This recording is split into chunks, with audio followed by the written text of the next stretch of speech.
All right, so I'm back. Sorry about that. Just doing this on my phone, so I think I might have a cap on how long I can do videos on my phone. So we'll do this in two parts here.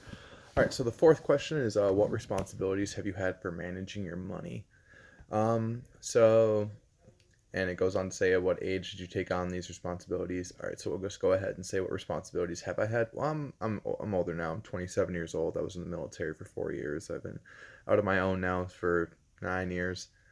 So I've had all the responsibilities of my money, making sure I can afford rent, can afford my food, my gas. I have a dog, I have a cat, making sure I can feed them, take them to the vet if they need to, get them all their shots and their pills. My dog has allergies, so he takes prescription meds every day. So just kind of have had all of the responsibilities as far as even creating a savings account and investing. So and I took these responsibilities on at 18 years old.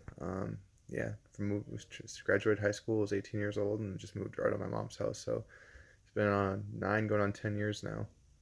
And I think I answered the next question too on there. What am I responsible for now? I kind of just went on and told you.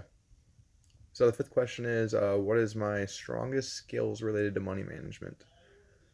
I'm pretty good at making sure I have the money to cover what I need to. I would say I have a little bit of savings and some in the investment, but I pretty much spend most of my disposable income. Um, not the best at putting as much away as I should. My strongest skills, though, yeah, I would just say is just kind of covering my butt and making sure I have enough to pay my bills. Where do I have room for improvement? Again, I could. That's the next question. I could definitely stand to cut down on my miscellaneous expenses and put more of that in savings and investments. And my biggest worries about money is just, just not making enough to where.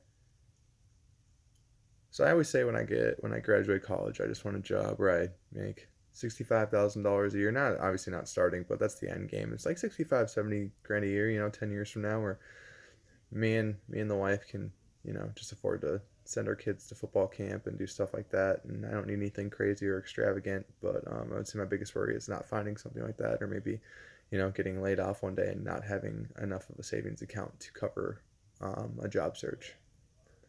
So the next question 8, is describe at least one successful experience and one not so successful experience from your financial management career.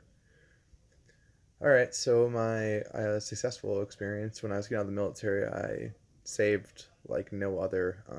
I wanted to make sure I had enough money. I was coming from Germany, so I wanted to make sure I had enough money as I possibly could to cover the trip back, or just my living here back. So I saved up 5 grand, or 5.5 grand, over the course of, I found out I was getting out 6 months before, so over 6 months. So felt like that was pretty successful. And a not so successful money management story is when I was first in the Air Force, and instead of saving my money for food, I went to Flagstaff, Arizona, and went snowboarding with my buddies and spent my entire paycheck that I had left, and I had a week before payday.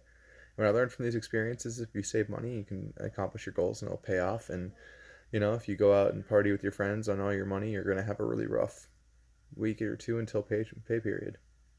All right, so question 9 is, based on your meaning of money recollection, what money messages will you keep the same as what you learned about money growing up, and what would you do differently if you were teaching the next generation?